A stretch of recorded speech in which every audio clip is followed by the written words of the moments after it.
हमारे बीच में हैं। मैं अनुरोध करता हूं कि जोरदार तालियों की गड़गड़ाहट से आप सब लोग हमारे नेता का स्वागत करें।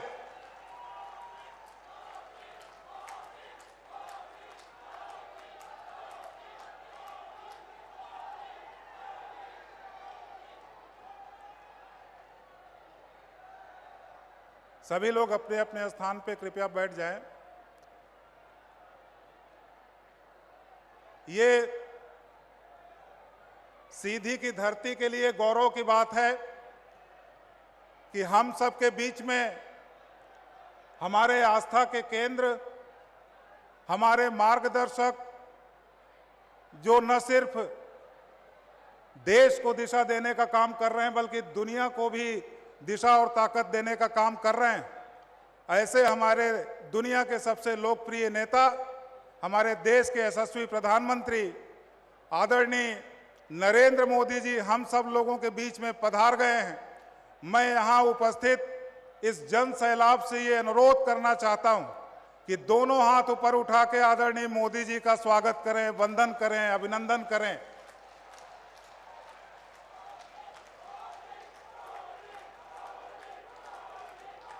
मैं आदरणीय प्रधानमंत्री जी का स्वागत करने के लिए हमारे मध्य प्रदेश शासन के मंत्री आदरणीय राजेंद्र शुक्ला जी से अनुरोध करता हूं कि वो पार्टी की पट्टिका और शाल उड़ा के आदरणीय प्रधानमंत्री जी का स्वागत करें।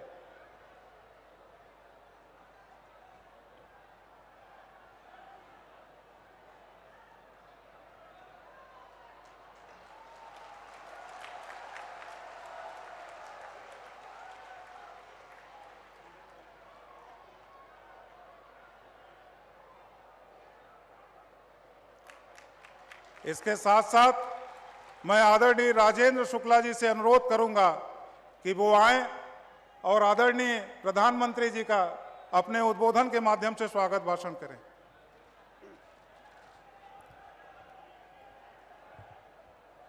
भारत माता के सच्चे सपूत, विश्व के सर्वाधिक लोकप्रिय नेता और विकास के अग्रदूत आदरणीय भारत के प्रधानमंत्री नरेंद्र मोदी जी आज हमारे बीच में हैं। मैं आप सबसे निवेदन करता हूं कि दोनों हाथ ऊपर करके जोरदार ताली बजाकर उनका स्वागत करें।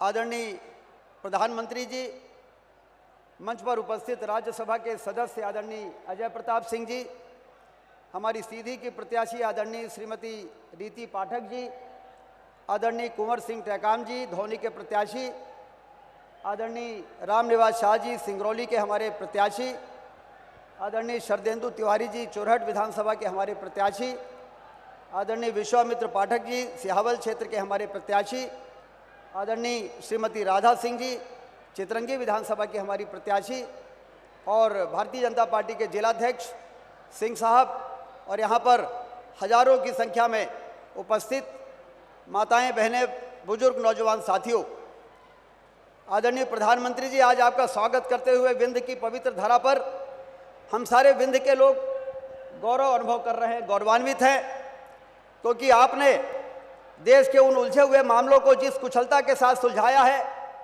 चाहे वो कश्मीर का मामला हो, चाहे अयोध्या में भगवान राम के मंदिर का मामला हो, ये सारे मामले हमारे देश को दीमक की तरह खोखले कर रहे थे वर्षों से, जिसको आपने, आपके नेतृत्व ने कुशलतापूर्वक सुलझाकर देश को विकास के पथ पर तेजी के साथ आगे बढ़ने का मार्ग प्रशस्त किया है। इसलिए आपका स्वागत करते हुए हम लोग अपने आप को गौरवान्वित महसूस कर रहे हैं।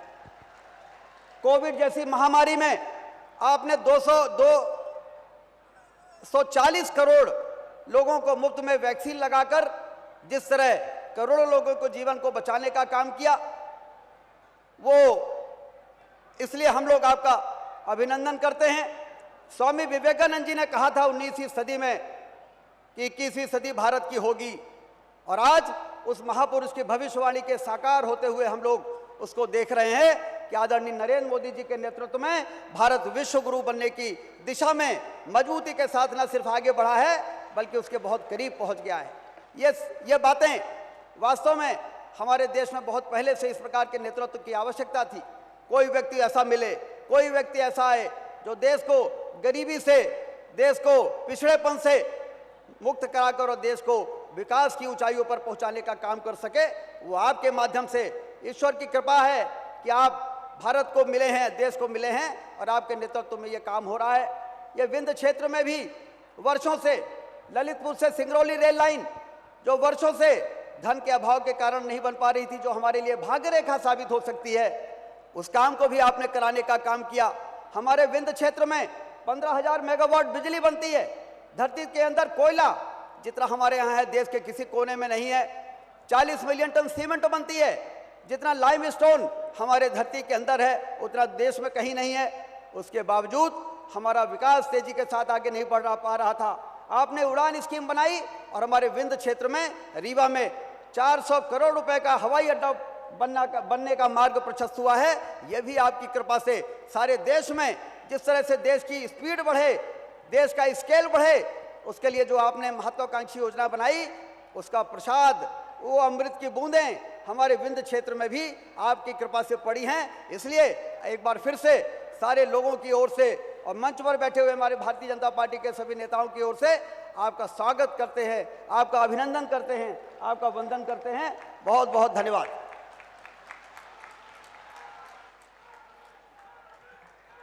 अब आप सब लोग जिनको सुनना चाहते हैं, जिनका इंतजार आप सब लोगों ने इतनी देर से किया है, मैं आपके और उनके बीच में अपने आप को ला के बाधा नहीं बनना चाहता। मैं आमंत्रित करना चाहता हूं अपने देश के यशस्वी प्रधानमंत्री आदरणीय नरेंद्र मोदी जी को कि वो आए और आप सब लोगों को अपना मार्गदर्शन दे। आप जोरदार तालियों के साथ आदरणीय मोदी जी का स्वागत करें।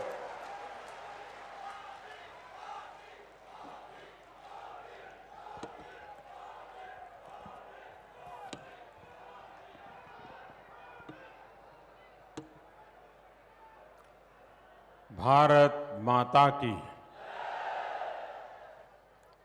भारत माता की।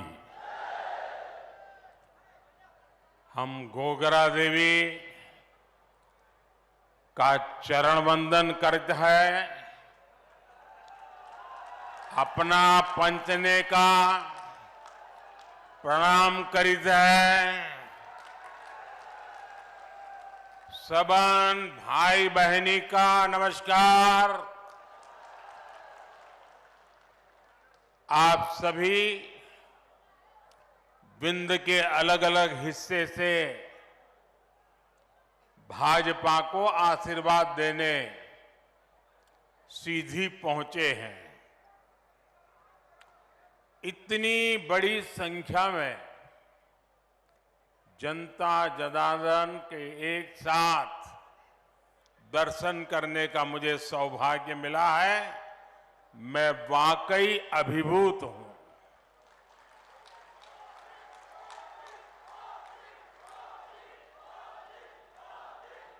और जहां तक मेरी नजर पहुंचे, मुझे लोग ही लोग नजर आ रहे हैं। और इतनी बड़ी तादाद में माताएं बहनें, आपके आशीर्वाद हम सबकी बहुत बड़ी शक्ति है।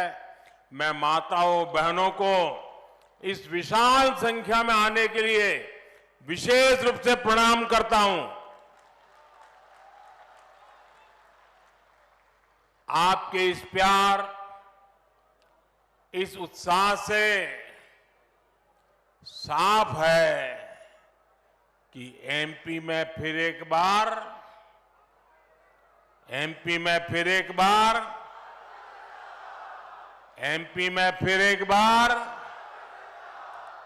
साथियों, आज यहां के लोग कह रहे हैं, एमपी के मन में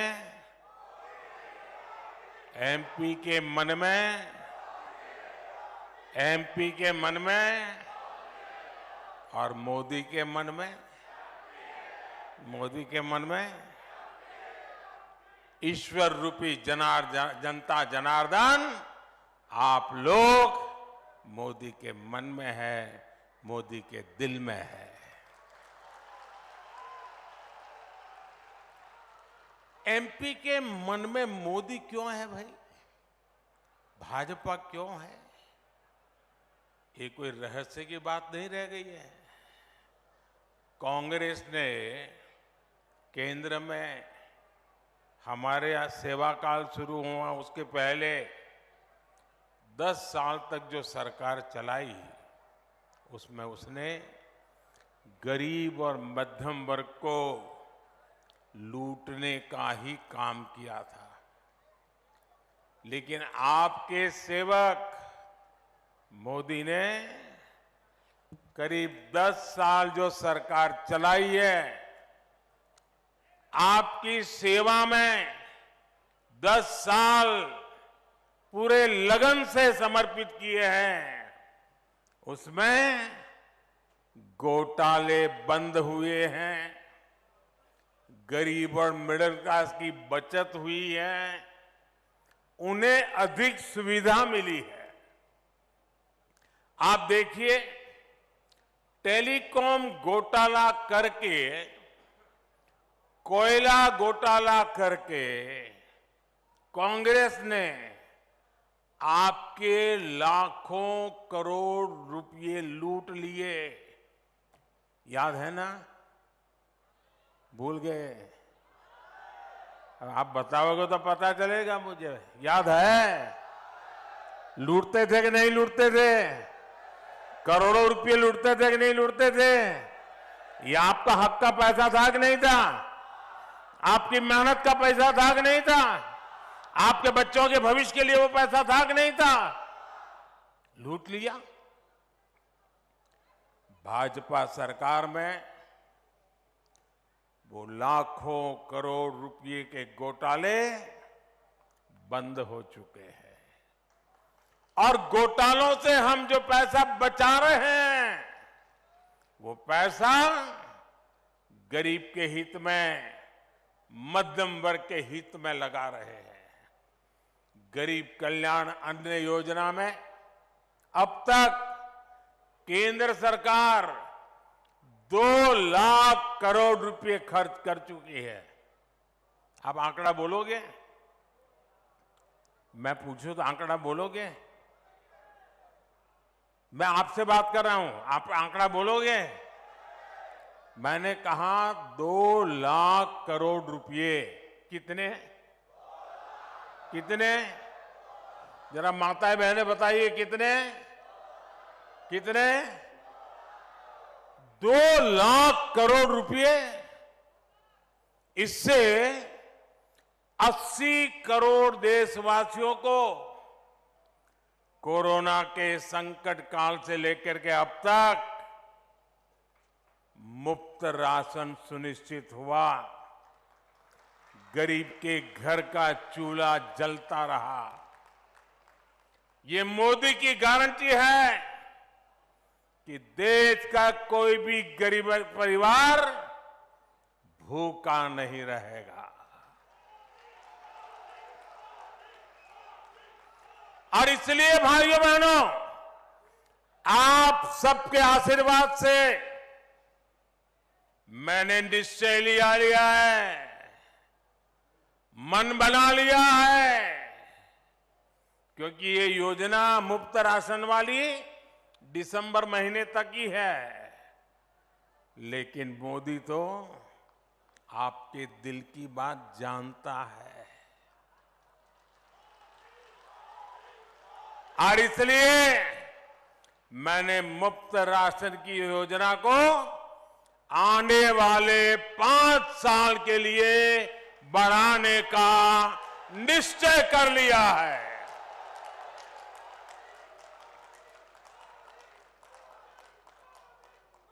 अगर हम एक परिवार में 4-5 लोग भी मान लें, तो ऐसे हर परिवार को मुफ्त राशन योजना की वजह से हर महीने 700, 800, 900 रुपया बचने वाले हैं।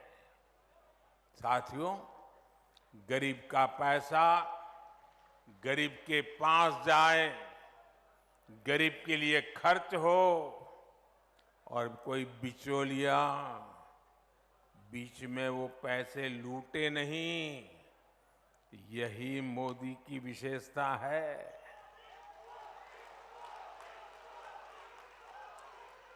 अब आप देखिए, आयुष्मान भारत योजना के तहत मोदी ने 5 लाख रुपए तक का मुफ्त इलाज की गारंटी कार्ड दिया है।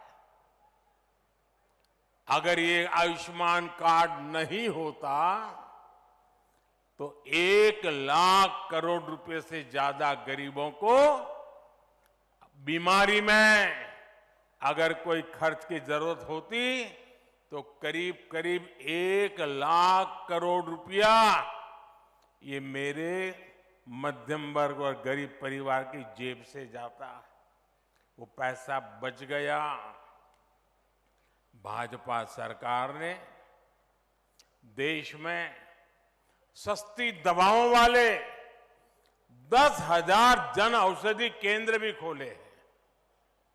इन जन औषधि केंद्रों पर 80% डिस्काउंट के साथ दवाइयां दी जा रही हैं। और इतनी बड़ी माताएं बहनें हैं, अगर कहीं पर भी बोर्ड लिखा है ना 10% डिस्काउंट, तो पहले वहीं लेने जाएगी। ऐसा ही होता है ना, साड़ी लेने जाएं और एक दुकान पर लिखा है 10% डिस्काउंट, तो चलो भाई उधर नहीं जाना है, पहले यहां जाएंगे। ये मोदी दवाई में 80% डिस्काउंट दे रहा है, 80%। और इससे भी गरीबों के 25,000 करोड़ रुपए से ज्यादा खर्च होने से बचे हैं। और मेरे परिवारजनों, जब इलाज पर खर्च बचता है तो इसका मतलब सिर्फ पैसे की बचत होती है, ऐसा नहीं है। एक तो गरीब, और हमारे यहां तो हमने देखा है, परिवार में कोई मां कोई बहन बीमार हो जाए तो घर में किसी को पता ही नहीं चलने देती है। कितना ही दर्द होता हो, कोई काम करती रहती है, बताती नहीं है। क्यों?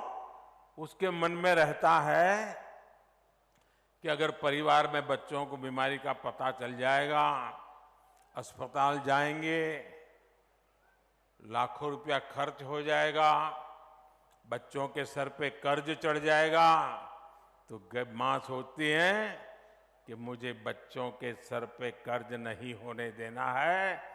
भगवान जितने दिन जिंदा रखेगा रह लूंगी, मुसीबत झेल लूंगी, दवाई भले ना हो लेकिन बच्चों को मुसीबत में नहीं डालूंगा। ये मेरे देश की माताओं बहनों का स्वभाव है। लेकिन मेरी माताएं बहनें,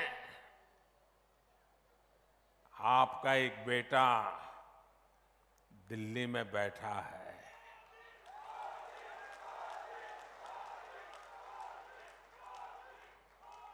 वो आपकी पीड़ा को समझता है। मेरी कोई मां, कोई बहन बीमारी झेलती झेलती जिंदगी काटे, ये उसका बेटा सह नहीं सकता। और इसलिए आयुष्मान योजना से सिर्फ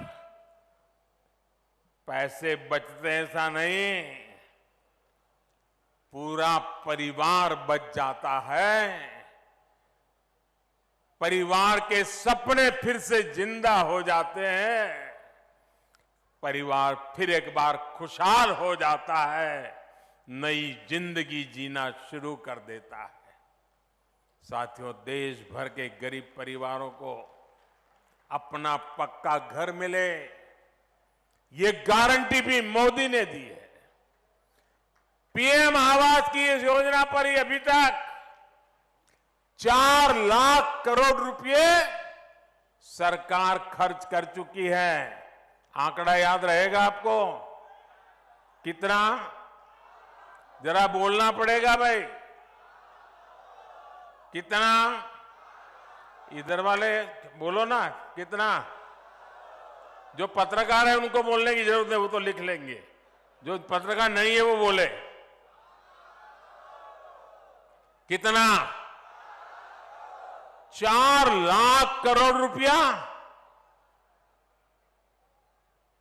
लोग राम मंदिर बन रहा है उसकी तो चर्चा कर रही है, 4 करोड़ लोगों के घर भी बन रहे हैं दोस्तों। लाखों करोड़ खर्च करके घर बन रहे हैं। शौचालय हो, उज्ज्वला का मुफ्त गैस कनेक्शन हो, इस पर भी हजारों करोड़ रुपयों का निवेश सरकार ने किया है। हाल में उज्ज्वला की लाभार्थी बहनों के लिए सिलेंडर 500 रुपया तक सस्ता कर दिया गया है। यानी हमने गरीबों को सुविधाएं भी दी है और उनका पैसा भी बचाया है।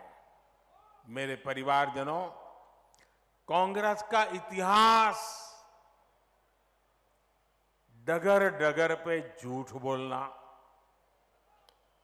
लोगों को भ्रमित करना और बिल्कुल चेहरे पर कोई असर ही नहीं, इतना आराम से झूठ बोल लेते हैं। उन्होंने गरीबों से जितना झूठ बोला है ना पिछले 50-60 साल में, आप कल्पना नहीं कर सकते। कांग्रेस ने गरीबों से झूठ बोला, महिलाओं से झूठ बोला, नौजवानों से झूठ बोला। कांग्रेस ने किसानों से कर्ज माफी के वादे किए। झूठ बोलने की हिम्मत देखिए इनकी। और उनको लगता है देश की जनता पहले की तरह ऐसी है, भली बोली है। अब तो मेरे देश का नौजवान जाग चुका है, उसके मोबाइल में सारी जानकारियां होती है। वो परिवार को कहता है ये कांग्रेस वाले झूठे हैं। भाइयों बहनों, आज भी कांग्रेस यही कर रही है।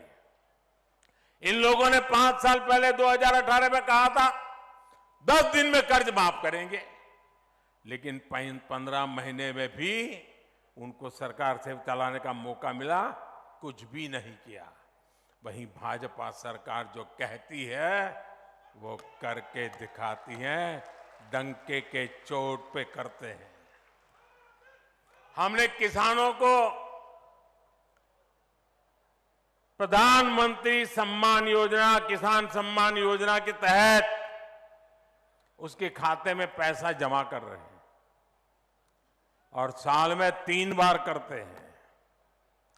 अब तक कितना किया है मालूम है आपको? मालूम है? भूल जाते हो ना। मैं बताता हूं, याद रखोगे? याद रखोगे? जरा हाथ ऊपर करके बताओ, याद रखोगे? हमने पीएम किसान सम्मान निधि के तहत इस देश के किसानों के बैंक खातों में सीधा 2,60,000 करोड़ रुपया जमा करवाया है। सीधी मदद भेजी है, और मैं सीधी में बोल रहा हूं, सीधी मदद भेजी है। पीएम किसान सम्मान निधि के 20,000 करोड़ रुपए एमपी के किसानों के खाते में भी गए हैं। हर किसान को 28,000 रुपये उसके खाते में मिले हैं। अगर कांग्रेस होती तो उनके तो एक प्रधानमंत्री पब्लिकली कहते थे कि 1 रुपया भेजते हैं तो 15 पैसा पहुंचता है।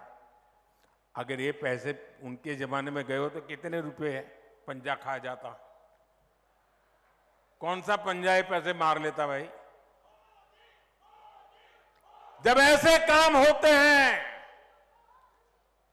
लोगों की भलाई के लिए काम होते हैं, सिर्फ और सिर्फ देश का भला करने का इरादे से काम होते हैं, तभी लोग कहते हैं एमपी के मन में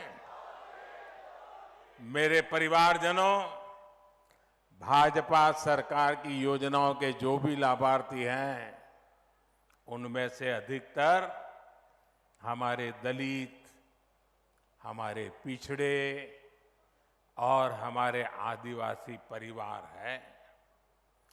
कांग्रेस के लंबे शासनकाल में सबसे बुरी स्थिति दलितों की, आदिवासी बस्तियों की थी।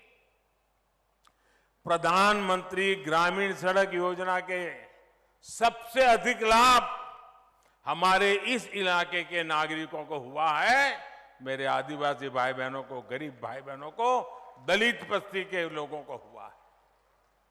भाजपा सरकार 100% बस्तियों को सड़क से जोड़ने के लक्ष्य के बहुत करीब है। आज कांग्रेस के नेता आदिवासियों को लेकर बड़ी बड़ी बातें करते हैं, लेकिन इनके परिवार ने जब पीढ़ी दर पीढ़ी देश में सरकार चलाई तब उन्हें आदिवासियों की याद नहीं आई। ये भाजपा है जिन्होंने आदिवासियों का भविष्य सुनिश्चित किया। आप मुझे बताइए भाई, जवाब देंगे ना आप लोग? मेरा सवाल समझेंगे ना? मेरी हिंदी ठीक है ना? हाँ, मैं हिंदी भाषी नहीं हूं, इसलिए कोई गलती ना हो जाए। आप मुझे बताइए, ये मेरे जो आदिवासी भाई बहन है, क्या ये मोदी प्रधानमंत्री बना तब आए क्या? पहले थे कि नहीं थे? पहले थे कि नहीं थे? देश आजाद हुआ तब आदिवासी थे कि नहीं थे? भगवान राम जी वनवास गए तब आदिवासी थे कि नहीं थे? राजकुमार राम को अयोध्या से निकलने के बाद भगवान राम किसने बनाया? आदिवासी भाई बहनों ने बनाया। हम सबको पता है, लेकिन कांग्रेस को पता ही नहीं था कि हमारे देश में आदिवासी समाज भी है, क्योंकि कभी भी उन्होंने आदिवासी मंत्रालय नहीं बनाया, आदिवासियों के लिए अलग डिपार्टमेंट नहीं बनाया, उनके लिए अलग बजट नहीं किया। अटल बिहारी वाजपेयी की सरकार जब बनी तब देश में पहली बार आदिवासियों का अलग मंत्रालय बना, उनका अलग आदिवासी मंत्री बना और आदिवासी कल्याण के लिए लाखों करोड़ रुपए के बजट बनना शुरू हुआ। पिछले 9 वर्ष में आदिवासी कल्याण के लिए बजट में 5 गुना वृद्धि की गई है। ये भाजपा सरकार है जिसने बैगा, भारिया, सहारिया जैसी पिछड़ी जनजातियों की भी सूद ली।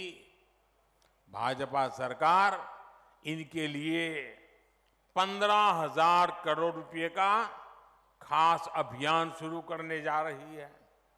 मध्य प्रदेश की भाजपा सरकार ने भी इन जनजातियों के लिए अभूतपूर्व काम किया है। अगर एमपी की बहनों के लिए लाडली लक्ष्मी जैसी योजनाएं चलाई गई हैं, तो बैगा, भारिया और सहारिया जनजाति की बहनों को भी सीधी मदद दी जा रही है। विश्वकर्मा साथी, जिनके बिना रोजमर्रा के जीवन की कल्पना भी कठिन है, उनको भी कांग्रेस ने कभी नहीं पूछा। पहली बार भाजपा सरकार ही उनके पर विशेष विश्वकर्मा योजना लेकर आई है। इस योजना पर भी 13,000 करोड़ रुपए खर्च किए जा रहे हैं। ऐसे ही काम के कारण हर वंचित परिवार कह रहा है, गांव-गांव कह रहा है, एक एक घर कह रहा है, फिर एक बार, फिर एक बार, फिर एक बार। मेरे परिवारजनों, सीधी बीरबल की जन्मभूमि है। और इसलिए बुद्धिमानी, सूझबूझ और पहेलियों को हल करना यहां के हर बच्चे की पारंपरिक ताकत है ना? अच्छा, जब मैं जानता हूं कि बीरबल की भूमि है, अच्छे अच्छे सवालों के जवाब निकाल देते हैं। तो मैं भी आज आपके खास करके नौजवानों को एक पहेली देना चाहता हूं।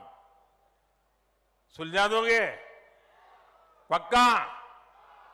देखिए, मध्य प्रदेश के जो युवा हैं ना, उसमें जो हमारे फर्स्ट टाइम वोटर है, जो पहली बार इस बार वोट डालने के लिए जाने वाले हैं, उनके सामने मैं गुत्थी रखना चाहता हूं। आप ये पहले सुलझाएंगे? पक्का सुलझाएंगे? अनेक दशकों तक देश में पंचायत से लेकर पार्लियामेंट तक कांग्रेस का ही झंडा था, कांग्रेस की ही सरकारें थी। लेकिन आज गिनती के कुछ राज्यों में ही बची है। जरा सोचिए, गुत्थी सुलझाइए, ये इनकी बर्बादी ऐसी क्यों हुई, इनका ऐसा पतन क्यों हुआ? साथियों, वो इसलिए हुआ क्योंकि कांग्रेस का नारा रहा है, गरीब की जेब साफ, गरीब की जेब, गरीब की जेब और काम हाफ, काम हाफ जेब साफ।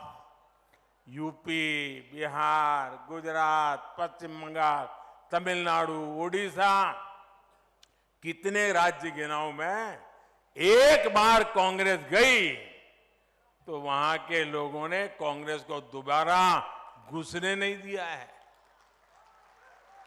यहां एमपी में भी 2 दशक से अधिक हो गए जब कांग्रेस बहुमत के लिए तरस गई है। आज गरीब, दलित, ओबीसी और आदिवासी समाज समझ गया है कि कांग्रेस उनकी प्रतिनिधि नहीं है। कांग्रेस ने सिर्फ वोट के लिए इस्तेमाल किया है। साथियों, कांग्रेस का पूरा इतिहास देखिए, उन्होंने केवल उन्हीं को आगे बढ़ाया जो दिल्ली दरबार में हाजिरी लगाते थे। एससी, एसटी, ओबीसी, इन समाज के प्रभावशाली नेतृत्व को कांग्रेस ने कभी उभरने नहीं दिया। इनकी यही दरबारी मानसिकता है जिसके कारण ये दिन रात, सुबह शाम बाकी सब काम भूल जाते हैं, एक काम कभी नहीं भूलते। आपने देखा होगा, कांग्रेस की विशेषता है, बाकी सब काम भूल जाएंगे, एक काम कभी भूलते नहीं है, और वो काम है सुबह शाम मोदी को गाली देना। एक ही काम, गालियां देते रहते हैं। मोदी को गाली दे देते ये पूरे ओबीसी समाज को गालियां देने लगे हैं। साथियों, जब भाजपा ने तय किया कि एक आदिवासी बेटी देश की राष्ट्रपति के रूप में आए, हम चाहते थे, कांग्रेस ने तब उसका भी घनघोर विरोध किया। ये भाजपा ही है जो एससी, एसटी, ओबीसी समाज की आकांक्षाओं का सम्मान करती है, उन्हें मान देती है। आज आपने अखबार में पढ़ा होगा, पहली बार देश में इंफॉर्मेशन कमिश्नर के रूप में, चीफ इंफॉर्मेशन कमीशन के रूप में पहली बार, कब मैं दिल्ली था, चुनावी दौरा कैंसिल करके गया था, मीटिंग के लिए गया था, और हमने चीफ इंफॉर्मेशन कमिश्नर के रूप में राजस्थान के एक दलित को पहली बार उसका अध्यक्ष बनाया है। और एक कांग्रेस वाले देखिए, मीटिंग में उनको आना था, मीटिंग का उनको निमंत्रण गया था, समय से पहले गया था, उन पर फोन पे बात हुई थी, लेकिन जब उनको पता चला कि एक दलित अध्यक्ष बनने वाला है, उन्होंने मीटिंग का ही बहिष्कार कर दिया। इतनी दलितों से नफरत करते हैं, जब राष्ट्रपति हम आदिवासी बनाए उसका विरोध, हम चीफ इंफॉर्मेशन कमिश्नर दलित बनाए उसका भी विरोध, और फिर झूठ फैला करके सिंपैथी का नाटक करना। साथियों, आज कांग्रेस देश में परिवारवाद का सबसे बड़ा प्रतीक है। आप यहां ही देख रहे हैं, कांग्रेस के दो नेता क्या कर रहे हैं? कपड़े फाड़ कंपटीशन चल रही है। वो कहता है उसके कपड़े फाड़ो, वो कहता है उसके कपड़े फाड़ो। ये क्यों लड़ रहे मालूम है? उनको मालूम है जनता तो बीजेपी को ही जिताने वाली है, फिर लड़ क्यों रहे हैं? वो लड़ रहे हैं अपने बेटों को कांग्रेस का कब्जा मिले, इसके लिए। ये कांग्रेस पर कब्जा करने के लिए दो बेटों को बिठाने की लड़ाई चल रही है और मध्य प्रदेश को बर्बाद कर रहे हैं। ये लोग एक दूसरे के कपड़े फाड़ने के लिए कांग्रेस को कह रहे कार्यकर्ता, तुम उसके कपड़े फाड़ो, वो कहता उसके कपड़े फाड़ो।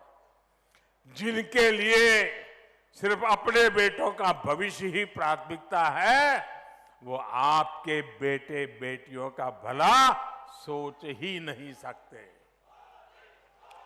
मेरे परिवारजनों, कांग्रेस ने मध्य प्रदेश को बीमारू राज्य बना दिया था। भाजपा ने मध्य प्रदेश को विकास के मामले में बहुत आगे पहुंचाया है। आज एमपी अन्न उत्पादन में अग्रणी है। आज एमपी स्वच्छता के मामले में अग्रणी है। 2 दशक पहले एमपी में बिजली का बड़ा संकट रहता था। आज एमपी सरप्लस बिजली पैदा करता है। अब एमपी में पहले के मुकाबले 5 गुना ज्यादा मेडिकल कॉलेज है। यहां सीधी में भी मेडिकल कॉलेज बन रहा है। एमपी की पहचान अब देश के एक महत्वपूर्ण औद्योगिक राज्य के रूप में होने लगी है। साथियों, कांग्रेस ने कैसा काम किया, ये आज की नई पीढ़ी को जानना बहुत जरूरी है। 2014 तक देश में 100 से अधिक जिलों पर कांग्रेस ने पिछड़े होने का ठप्पा लगाया हुआ था। यहां एमपी के भी 8 ऐसे जिले थे जिन्हें कांग्रेस ने पिछड़ा घोषित किया था। इनमें से अधिकतर आदिवासी बाहुल्य जिले थे, जिसमें हमारे सिंगरौली और दमोह जैसे जिले भी थे। 2014 में आपने दिल्ली में भाजपा सरकार बनाई। 10 साल में हमारा सेवा काल चला और इस सेवा काल में हमने कहा कि ये जिले अब पिछड़े नहीं रहेंगे, ये तो अब सबसे आगे चलेंगे।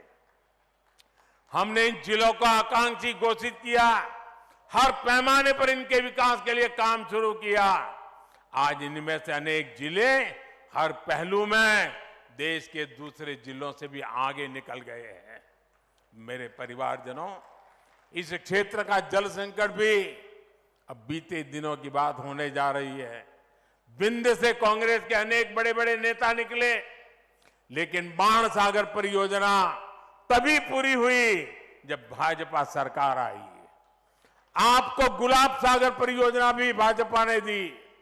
इनसे इस क्षेत्र के लाखों किसानों को लाभ मिल रहा है। हर घर जल और हर खेत को पानी, ये भाजपा की प्राथमिकता है।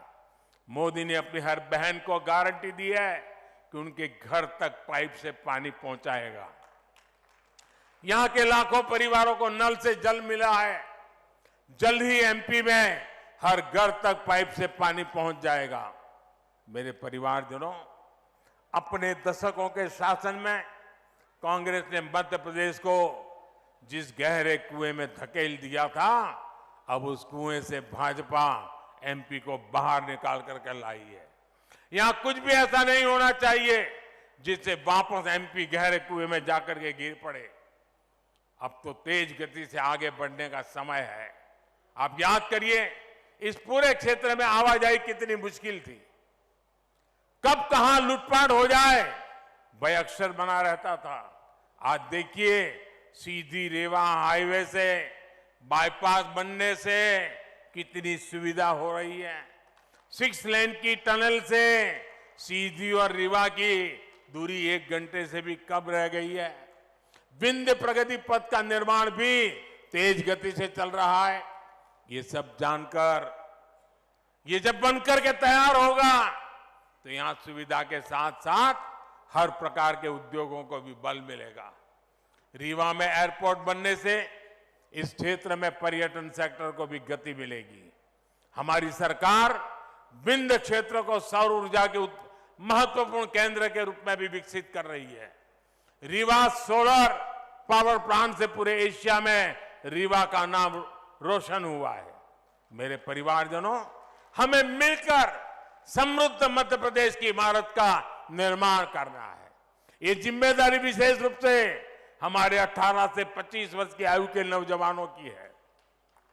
आज आपका एक एक वोट आने वाले 25 वर्ष के एमपी का भविष्य तय करेगा। इसलिए विंध्य के हर बूथ पर कमल खिलना चाहिए।